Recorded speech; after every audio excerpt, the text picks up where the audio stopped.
Hello students, let's start new chapter of your macroeconomics book, banking.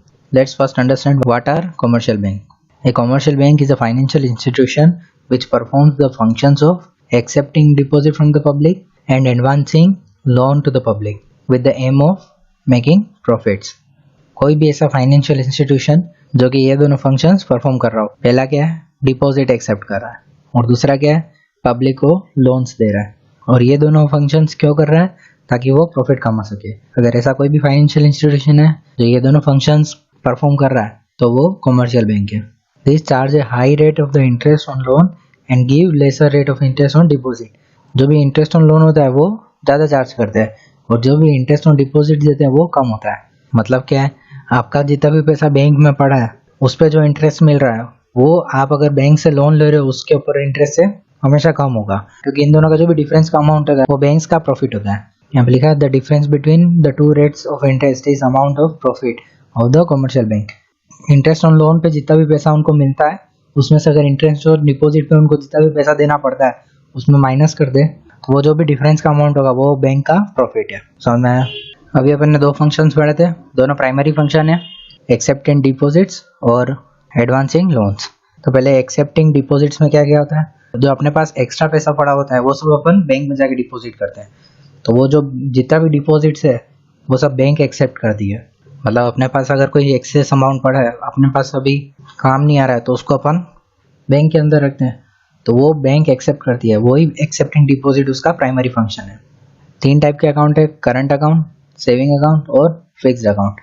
सबसे पहले देखते हैं सेविंग अकाउंट कौन से होते हैं। जो नॉर्मल अकाउंट जो भी बैंक में होता है वो सेविंग अकाउंट ही होता है। इसके अंदर जितना पैसा जमा करा होगा उतना अपन निकाल सकते हैं, उससे ज़्यादा नहीं निकाल सकते, पर जितना भी पैसा आपका बैंक में पड़ा होगा उतना आप निकाल सकते हो। करंट अकाउंट में क्या होता है, कुछ एक फिक्स लिमिट होती है, उतना अमाउंट आप निकाल सकते हो, भले ही आपने वो जमा करवाया कि नहीं करवाया, लेकिन उतना अमाउंट आप निकाल सकते हो। और फिक्स डिपॉजिट क्या होता है, एक कुछ फिक्स अमाउंट अपन बैंक में हमें फिक्स टाइम के लिए रख देते हैं, तो वो जितना भी अमाउंट है वो फिक्स्ड अकाउंट डिपॉजिट में होगा। एफडी जो अपन जनरल भाषा में बोलते हैं वो फिक्स डिपॉजिट अकाउंट होता है। समझ आ गया? सेविंग अकाउंट में आप जितना जमा कराओगे उतना आपको निकालने मिल जाएगा। करंट अकाउंट में एक लिमिट होती है। फॉर एग्जांपल अगर आपके अकाउंट में सिर्फ 40,000 है, आपकी लिमिट 1 लाख की है, तो आप 1 लाख रुपीज़ तक का अमाउंट विड्रॉ कर सकते हो, भले ही अकाउंट में सिर्फ 40,000 जमा है। लेकिन अगर सेविंग अकाउंट के अंदर 40,000 जमा है तो आप सिर्फ 40,000 रुपीज़ ही निकाल पाओगे। समझ आ गया? एक बार मीनिंग देख लेते हैं। This are payable on demand, can be withdrawn upon by cheques without any restrictions. कोई भी रेस्ट्रिक्शंस नहीं है, जितना अमाउंट चाहे उतना निकाल सकते हो। This are payable on demand, withdrawal by cheque. Again वही पेएबल ऑन डिमांड है, चेक से विड्रॉ कर सकते हैं, but there are certain restrictions on the number of cheques issued. मतलब लिमिटेड नंबर ऑफ चेक्स ही इशू होते हैं। करंट अकाउंट में कितने भी चेक्स ड्रॉ कर सकते हो, लेकिन सेविंग अकाउंट में लिमिटेड नंबर ऑफ चेक्स ही होते हैं। और फिक्स्ड डिपॉजिट क्या है, this are deposit for the fixed term. मतलब किसी फिक्स टर्म के लिए फिक्स्ड अमाउंट फिक्स्ड रेट पे बैंक में जमा कराते हैं, तो वो फिक्स डिपॉजिट अकाउंट है। Interest on deposit, current account में कोई इंटरेस्ट नहीं मिलता है, सेविंग अकाउंट में इंटरेस्ट तो मिलता है लेकिन फिक्स डिपॉजिट से कम मिलता है। और फिक्स्ड डिपॉजिट अकाउंट में high rate of interest is given. Clear है? Restrictions on withdrawal, current account में नो रेस्ट्रिक्शंस है, सेविंग में लिमिटेड रेस्ट्रिक्शंस है, जो भी बैंक के रूल्स होंगे उसके हिसाब से। और फिक्स्ड अकाउंट में money is paid on maturity, मतलब वो फिक्स्ड डिपॉजिट जब भी मैच्योर होगी तब भी उसका अमाउंट मिलेगा, उससे पहले वो अमाउंट नहीं विड्रॉ कर पाओगे। समझ आया? Statement of account, sent at regular intervals, sent at regular intervals, no statement is given. Current account और सेविंग अकाउंट के स्टेटमेंट्स आप जब चाहो तब बैंक में जाके ले सकते हो। और मंथली स्टेटमेंट्स मेल पे या फिर मैसेज के थ्रू बैंक्स भेजती रहती है, लेकिन फिक्स डिपॉजिट पे कोई भी स्टेटमेंट नहीं आता है, वो डायरेक्ट मैच्योरी होती है। करंट अकाउंट के यूजर्स कौन है? Businessman use this account. अधिकतर बिजनेसमैन के पास करंट अकाउंट होगा ही होगा। और सेविंग अकाउंट में हाउस होल्ड एंड फर्म्स, और फिक्स डिपॉजिट में भी हाउस होल्ड एंड फर्म्स। समझ में आया? दूसरा अपन ने प्राइमरी फंक्शन देखा था एडवांसिंग ऑफ लोन, मतलब बैंक्स लोन प्रोवाइड करती है, जिसको भी जरूरत है वो बैंक के पास जाके लोन ले सकता है। क्रेडिट अलाउ करती है, मतलब लोन देती है। तो किस किस टाइप से लोन देती है, एक तो कैश क्रेडिट देती है, एक डिमांड क्रेडिट देती है और एक शॉर्ट टर्म लोन्स देती है। कैश क्रेडिट क्या होता है? Credit limit is sanction up to which the user may borrow from the bank on a given security. मतलब जो नॉर्मल लोन्स होते हैं वो कैश क्रेडिट होता है। एक लिमिट किसी यूज़र को सैंक्शन हो जाती है। मतलब फॉर एग्जांपल अगर आप बैंक से अगर 5 लाख का लोन ले रहे हो तो आपको 5 लाख अमाउंट मिल जाएगा, लेकिन उसके लिए आपको कुछ सिक्योरिटी रखनी पड़ेगी। तो वो सिक्योरिटी के बेसिस पे बैंक जो लोन देती है वो कैश क्रेडिट होता है। डिमांड क्रेडिट क्या होता है? The loan can be recalled on demand by the bank. मतलब ऐसा लोन जिसमें बैंक कभी भी पैसा वापस मांग सकती है। कैश क्रेडिट में ऐसा नहीं होता है। कैश क्रेडिट में फिक्स टाइम होता है कि इतने टाइम बाद आपको पैसे जमा कराना है, इंस्टॉलमेंट्स वगैरह होती है। लेकिन डिमांड क्रेडिट क्या है? ऐसा लोन जिसमें बैंक जब भी चाहे तब वो पूरा पैसा वापस मांग सकती है। और शॉर्ट टर्म लोन्स क्या होता है? This loan is given as personal loan और any advance as priority sector. मतलब ये पर्सनल लोन्स होते हैं। Short term loans personal loans होते हैं। कैश क्रेडिट में यूज़र कौन है? Producer, trader use this type of loan. मतलब नॉर्मल जो प्रोड्यूसर्स होते हैं वो सब कैश क्रेडिट लेते हैं। सिक्योरिटी ब्रोकर्स वगैरह जो हैं वो सब डिमांड क्रेडिट लेते हैं। और house hold firms and priority sector जो भी है वो सब शॉर्ट टर्म लोन्स लेती है। इंटरेस्ट क्या है? Interest is charge on amount actually used. मतलब जितना भी अमाउंट एक्चुअली में यूज होगा उतने पे ही पैसा लगेगा। डिमांड क्रेडिट क्या होती है? Whole amount of loan is chargeable to interest. और शॉर्ट टर्म में भी whole amount of loan is chargeable to interest. मतलब कैश क्रेडिट में अगर आपने 4 लाख का लोन लिया, भले ही 1 लाख का यूज़ किया अपन ने, तो वो 1 लाख पे ही इंटरेस्ट लगेगा। और डिमांड क्रेडिट और शॉर्ट क्रेडिट पे पूरे अमाउंट पे इंटरेस्ट लगता है। कितने टाइम के लिए होता है? Cash credit no stated maturity, कभी भी मैच्योर नहीं होता है। डिमांड क्रेडिट में नो स्टेटेड मैच्योरिटी, जब भी चाहे बैंक मांग सकती है। लेकिन शॉर्ट टर्म लोन्स जो होते हैं वो mature as per bank rules, मतलब बैंक के रूल्स के हिसाब से ही मैच्योर होते हैं। समझ आ गया कौन कौन से टाइप के क्रेडिट अलाउ करती है बैंक्स। अब ये दो तो उनके प्राइमरी फंक्शंस हो गए, accepting of deposit, advancing loans. अब अपन सेकेंडरी फंक्शंस देखते हैं बैंक के। ओवरड्राफ्ट फैसिलिटी प्रोवाइड करती है। This is advance given by a commercial bank allowing a customer to withdraw his current account up to a agreed limit. The security for overdraft is usually financial asset of a account holder such as shares, debentures, etc. Overdraft क्या होता है? मतलब कुछ एक fix amount होता है, पे उतने अमाउंट तक बैंक उनको विड्रॉ करने की परमिशन देती है। मतलब फॉर एग्जांपल किसी का 1 लाख रुपीज़ का ओवरड्राफ्ट अकाउंट है तो बैंक्स उनको 1 लाख रुपए तक विड्रॉ करने की परमिशन देती है। मतलब भले ही उसके अकाउंट में उतने पैसे हो कि नहीं हो, वो 1 लाख रुपीज़ तक का विड्रॉ कर सकता है। तो ये एक ओवरड्राफ्ट फैसिलिटी है जो कमर्शियल बैंक्स प्रोवाइड करती है कस्टमर्स को। डिस्काउंटिंग ऑफ बिल्स क्या है? This is a document acknowledging an amount of money owed in consideration for goods received. Bills of exchange क्या होता है? मतलब एक प्रोमिसरी नोट है। वन पर्सन किसी दूसरे पर्सन को अगर बिल्स ऑफ एक्सचेंज दे रहा है, उसका मतलब ये है कि उस बिल पे जितना भी अमाउंट लिखा हुआ होगा वो अमाउंट वो पर्सन उसको बाद में पे कर देगा। एक प्रोमिसरी नोट है। फॉर एग्जांपल अगर ए ने बी के ऊपर बिल लिखा कि वो बी को 1 लाख रुपीज़ बाद में पे कर देगा, लेकिन अगर बी को पैसे की अभी ज़रूरत पड़ गई तो बी के पास वो बिल है, तो वो बिल जाके बैंक के पास दे सकता है। तो वो बैंक उसको डिस्काउंट कर देती है, मतलब उसको कैश दे देती है लेकिन उसका कुछ अमाउंट काट लेती है। उनका जो भी कमीशन होगा वो काट लेगी और बाकी अमाउंट बी को दे देगी। तो ये भी है कमर्शियल बैंक्स का फंक्शन है कि वो जो भी बिल होता है उसको डिस्काउंट कर देती है। समझ में आ गया? और क्या फंक्शन है? Investment of funds. The bank invest their surplus funds in 3 types of securities. Banks उनके पास जितना भी सरप्लस फंड आता है, जो भी उनका प्रॉफिट होता है उसको इन्वेस्ट करती है ताकि वो पैसा को और बढ़ा सके। कहाँ कहाँ इन्वेस्ट करती है? गवर्नमेंट सिक्योरिटीज़ में, अदर अप्रूव्ड सिक्योरिटीज़ में और अदर सिक्योरिटीज़ में। गवर्नमेंट सिक्योरिटीज़ कौन कौन सी होती है? जो भी सेंट्रल और स्टेट गवर्नमेंट की ट्रेजरी बिल्स होते हैं या एनएससीज होती है, नेशनल सेविंग सर्टिफिकेट्स, उसके अंदर इन्वेस्ट करती है। या फिर किस में? ऐसे सिक्योरिटीज़ जो कि बैंकिंग रेगुलेशन एक्ट 1949 के अंडर आते हैं। For example security of electricity board, housing board, debentures of land development banks, units of UTI etcetera. ये सब जो अदर सिक्योरिटीज़ जो अप्रूव्ड है, मतलब जो बैंकिंग रेगुलेशन एक्ट के अंडर आती है, वो वहाँ पे भी कमर्शियल बैंक्स उनका इन्वेस्टमेंट करती है। और other securities private sector securities, मतलब जो भी प्राइवेट सेक्टर की अदर सिक्योरिटीज़ होती है उनमें भी इन्वेस्ट करती है। नेक्स्ट सेकेंडरी फंक्शन है कमर्शियल बैंक का, agency functions of the bank. Bank perform certain agency functions for its customer in return of commission. मतलब बैंक्स कंज्यूमर के बिहाफ पे कुछ फंक्शंस करती है और रिटर्न में कमीशन लेती है। कैसे फंक्शंस करती है? पहला transfer of funds.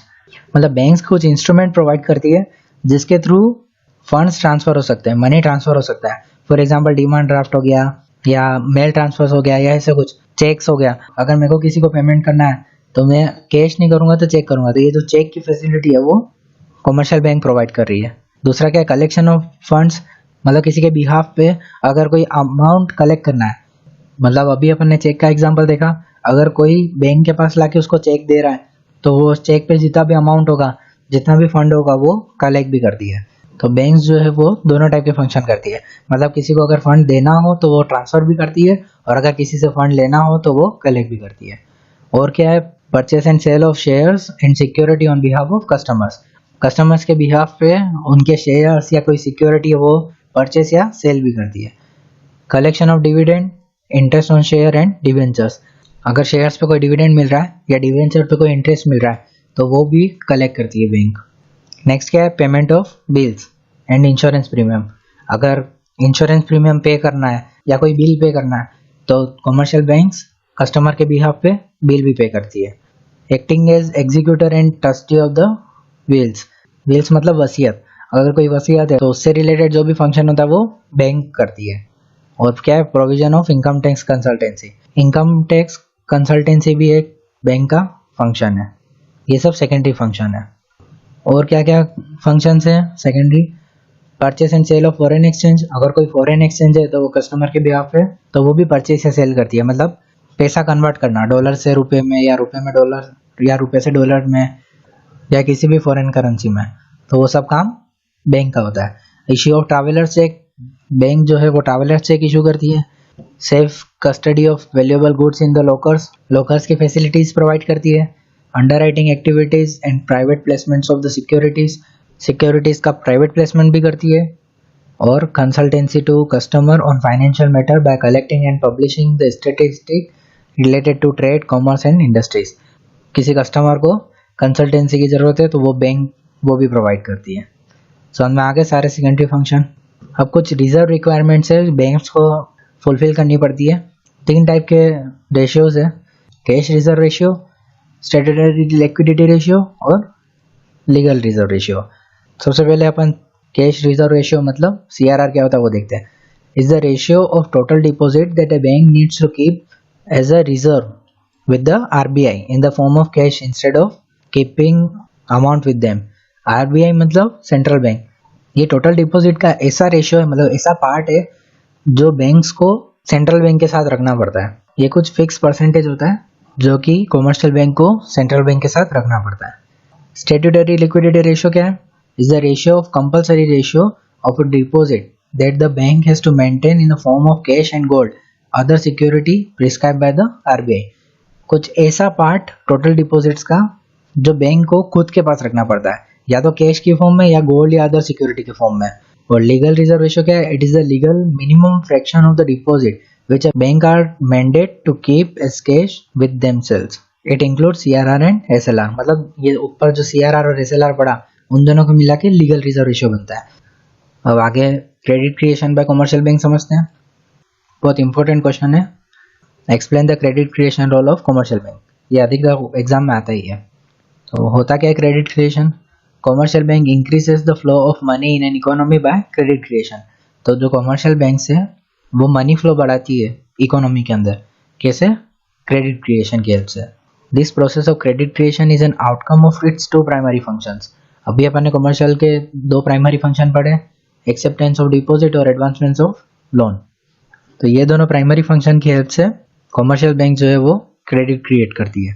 The bank issue loan from their cash reserves with the confidence on their historical experience that all depositor will not withdraw there funds at the same time, मतलब banks loans किससे देती है, उसके cash reserve से, और उनको कितना क्या एक्सपीरियंस होता है कि मतलब जितने भी उसके कस्टमर्स है, जितने भी उसके डिपॉजिटर्स है, वो सारे एक साथ अमाउंट कभी भी नहीं निकालेंगे, ये उनका कॉन्फिडेंस होता है। तो इस कॉन्फिडेंस के बेसिस पे वो उनका जितना भी कैश रिजर्व होता है उससे लोन प्रोवाइड करती है।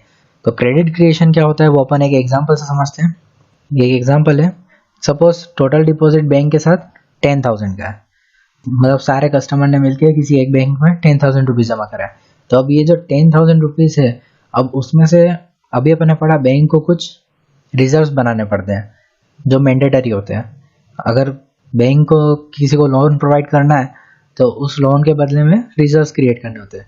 फॉर एग्जांपल अगर अभी बैंक के पास 10,000 रुपीज़ है तो वो उनको खुद के पास तो रखेगी नहीं, वो लोन की तरह देगी।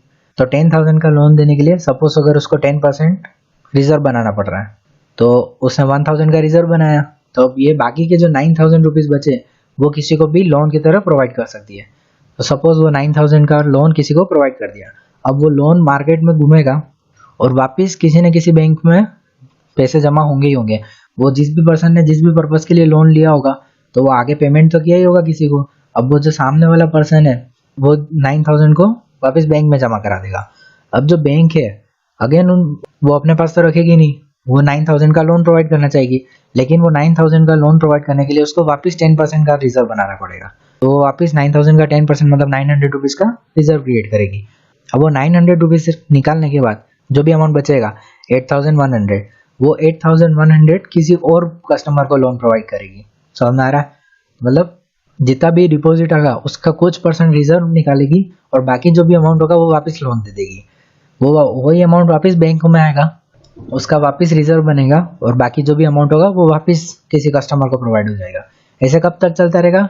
जब तक सारा अमाउंट रिजर्व नहीं हो जाए, मतलब आगे जो रिमेनिंग अमाउंट हो वो बचे ही नहीं, वो मतलब लगभग जीरो हो जाए। वैसे कभी भी जीरो नहीं होगा लेकिन लगभग जीरो हो जाए, या इतना कम अमाउंट बचे कि वो उतने का लोन कोई भी कस्टमर लेना नहीं चाहेगा, तो तब तक ये प्रोसेस चलता रहेगा। अब क्रेडिट क्रिएशन मतलब क्या था? मनी फ्लो बढ़ाना इकोनॉमी में। तो इकोनॉमी में मनी फ्लो कैसे बढ़ा? ये अमाउंट तो सिर्फ 10,000 का ही था, पहले 9,000 का लोन दिया, उसी 10,000 में से बाद में 8,100 का लोन दिया, ऐसे ऐसे ऐसे ऐसे चलते जाएगा। तो ये सिर्फ 10,000 की हेल्प से उन्होंने मनी को बहुत सारा बढ़ा दिया। तो कितना तक बढ़ा देंगे? तो पहले 9,000 का दिया, फिर 8,000 का दिया, ऐसे ऐसे करके टोटल 1 लाख रुपीज़ तक का क्रेडिट क्रिएट कर सकते हैं। अब ये 1 लाख का अमाउंट कैसे आया वो अपन आगे डिटेल में समझेंगे, लेकिन क्रेडिट क्रिएशन प्रोसेस समझ में आ गई। अब वो 1 लाख आया था वो इस फॉर्मूले से आया था, total credit creation equal to original deposit multiply by credit multiplier coefficient. Credit multiplier coefficient क्या होता है? 1/LRR। LRR जो भी होगा करंट, उसका रेसिप्रोकल मतलब 1/LRR जो भी आएगा वो क्रेडिट मल्टीप्लायर कोफिशिएंट है। LRR क्या है? The minimum ratio of deposit legally required to be kept as cash by the banks. For example if the money of deposit is 10,000, अभी अपन ने देखा, और अगर LRR 10% है तो क्रेडिट मल्टीप्लायर का कोफिशिएंट कितना हो जाएगा? 1/10% मतलब 10। 1/10% मतलब 100/10 मतलब 10। टोटल क्रेडिट क्रिएशन कितना हो जाएगा? जो भी ओरिजिनल डिपॉजिट्स है उसमें क्रेडिट मल्टीप्लायर कोफिशिएंट को मल्टीप्लाई कर देना है। तो 10,000 मल्टीप्लाई बाय 10 मतलब 1 लाख रुपीज़। समझ में आया? 10,000 के डिपॉजिट से टोटल 1 लाख रुपीज़ का क्रेडिट क्रिएट किया कमर्शियल बैंक्स ने। कैसे किया वो समझ में आ गया? फॉर्मूला याद रख लेना, original deposit multiply by credit multiplier coefficient, और वो क्या होता है? 1/LRR। क्लियर है? चैप्टर को कंटिन्यू करते हैं और सेंट्रल बैंक कौन सी होती है और उसके क्या फंक्शंस वगैरह होते हैं वो सब देखते हैं। A central bank is an apex institution of a country that control and regulates the monetary and financial system of the country।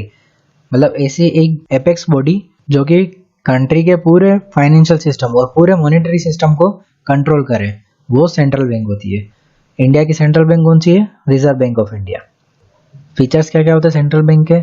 It is an apex bank and regulates money supply and credit on the country. Apex body है मतलब सबसे highest level की body है, सबसे highest level की bank है, और ये पूरे कंट्री के मनी सप्लाई को रेगुलेट करती है मतलब कंट्रोल करती है। It does not deal with the public, public के साथ डील नहीं करती है।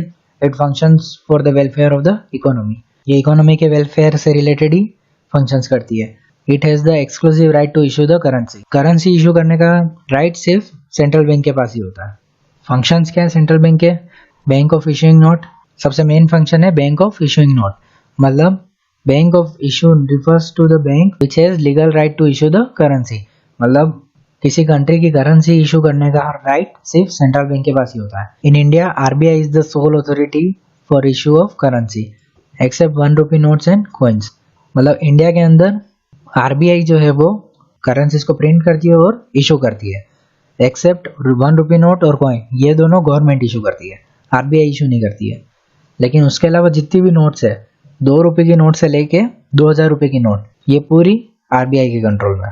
Central bank is obliged to back the currency with assets और इक्वल वैल्यू। मतलब जितना भी करेंसी इशू कर रही है सेंट्रल बैंक, उतने के उतनी वैल्यू का कुछ एसेट रिजर्व किया हुआ होना चाहिए। फॉर एग्जांपल अगर 2 लाख रुपए तक के अगर नए नोट्स इशू किए तो वो 2 लाख रुपए तक का कोई एक एसेट ऐसा रिजर्व के तौर पे रखना पड़ेगा सेंट्रल बैंक को। It is done against the security of gold and other credit instrument like securities etcetera. Generally gold रखना पड़ता है। मतलब अगर जितने भी करेंसी इशू कर रही है सेंट्रल बैंक, उतने ही वैल्यू का गोल्ड भी उनको रिजर्व की तरह रखना पड़ता है। समझ में आ गया। नेक्स्ट फंक्शन है बैंकर्स टू द गवर्नमेंट। मतलब पब्लिक के लिए कॉमर्शियल बैंक है तो गवर्नमेंट के लिए सेंट्रल बैंक है। Carrying out all banking business of the government. मतलब गवर्नमेंट के जितने भी बैंक से रिलेटेड बिजनेसेस है वो सब सेंट्रल बैंक करती है। तो क्या क्या करती है? एक्सेप्ट रिसिप्ट और make payments on behalf of government. दूसरा के ग्रांट्स, लोन एंड एडवांसेस। अगर गवर्नमेंट को किसी शॉर्ट टर्म लोन या शॉर्ट टर्म क्रेडिट की जरूरत पड़ गई तो वो सेंट्रल बैंक प्रोवाइड करती है। Managing public debt. मतलब जितने भी गवर्नमेंट लोन्स है या मार्केट सिक्योरिटीज है गवर्नमेंट की, वो सब सेंट्रल बैंक मैनेज करती है। एडवाइसर। सेंट्रल बैंक गवर्नमेंट को एडवाइस भी देती है इकोनॉमिक पे, बैंकिंग एंड फाइनेंशियल मैटर्स पे। Agent to the government. Government के बिहाफ पे टैक्सेस कलेक्ट करती है और दूसरे पेमेंट्स करती है। क्लियर है। नेक्स्ट फंक्शन क्या है? Banker bank and supervisor. मतलब सारी बैंकर्स का बैंक सेंट्रल बैंक है। जैसे जनरल पब्लिक का बैंक कॉमर्शियल बैंक है तो सारी कॉमर्शियल बैंक का बैंक सेंट्रल बैंक है। तो एज ए बैंकर क्या क्या फंक्शंस प्रोवाइड करती है? Custodian of cash reserve. मतलब अभी अपन ने पढ़ा था कैश रिजर्व रेशियो होता है जो कॉमर्शियल बैंक्स को सेंट्रल बैंक के पास रखना पड़ता है, तो वो कैश रिजर्व को सेंट्रल बैंक होल्ड करती है। Clearing house. मतलब किसी बैंक का दूसरे बैंक के अगेंस्ट जो भी क्लेम है वो सब क्लियर करना, वो सब सेटल करना सेंट्रल बैंक का काम है। Lender of the last resort. मतलब कॉमर्शियल बैंक को अगर पैसों की जरूरत पड़ गई तो उनको लोन्स कौन प्रोवाइड करता है? सेंट्रल बैंक प्रोवाइड करती है। समझ में आ गया। और एज ए सुपरवाइजर क्या क्या फंक्शंस है? Central bank supervise, regulate and control the commercial bank. Commercial bank को सुपरवाइज करती है, रेगुलेट करती है, कंट्रोल करती है। लाइसेंसिंग के, branch expansion, liquidity of asset, management और अमालगमेशन, लिक्विडेशन, ये सब से रिलेटेड जो भी रूल्स एंड रेगुलेशंस होते हैं वो सब सेंट्रल बैंक देखती है। और पेरियोडिक इंस्पेक्शन ऑफ बैंक्स भी सेंट्रल बैंक करती है। हर बैंक का समय समय पे इंस्पेक्शन करती है। समझ में आ गया। नेक्स्ट फंक्शन क्या है? Controller of credit and money supply. मतलब मनी सप्लाई को सेंट्रल बैंक इकोनॉमी के अंदर कंट्रोल करती है। कैसे कैसे कंट्रोल करती है? क्वांटिटेटिव मेजर्स और क्वालिटेटिव मेजर्स से कंट्रोल करती है। क्वांटिटेटिव मेजर्स क्या है? Bank rate, repo rate, reserve repo rate, open market operation, varying legal reserve requirements मतलब सीआरआर और एसएलआर। और क्वालिटेटिव मेजर क्या है? Imposing measure requirement, moral suasion and direct actions और सिलेक्टिव क्रेडिट कंट्रोल्स। ये सब अपन डिटेल्स में देखेंगे क्या होता है और इससे मनी सप्लाई कैसे कंट्रोल होता है वो भी देखेंगे। करंट रेट्स क्या है? एज ऑन 6 सितंबर सीआरआर 3% है, एसएलआर 18.5% है, रेपो रेट 4% है, रिवर्स रेपो रेट 3.35 है, मार्जिनल स्टैंडिंग फैसिलिटी रेट 4.65 और बैंक रेट भी 4.65 है। ये सब क्या होता है अपन आगे डिटेल में समझेंगे। एक और फंक्शन रह गया सेंट्रल बैंक का, custodian of foreign exchange reserves. मतलब जो भी इंटरनेशनल करेंसीज है या गोल्ड का स्टॉक है वो सब सेंट्रल बैंक के पास होता है। The central bank maintains the stability of exchange rate fix by the government. जो भी फॉरेन एक्सचेंज रेट है, मतलब रुपये को किसी फॉरेन करेंसी में कन्वर्ट करना या किसी फॉरेन करेंसी को रुपये में कन्वर्ट करना, तो वो किस रेट पे होगी वो सब सेंट्रल बैंक देखती है। By the sale and purchase of foreign currencies in market it maintains the internal and external value of the currency. Currency की जो भी वैल्यू होती है वो सब सेंट्रल बैंक मेंटेन करती है। एक बार वापस देख लेते हैं क्या क्या फंक्शन थे। Bank of issuing notes, bankers to the government, bankers bank and supervisor, controller of credit and money supply और last custodian of foreign exchange reserve. समझ में आ गया। अब नेक्स्ट लेक्चर में determination of income and employment पढ़ेंगे। Thank you.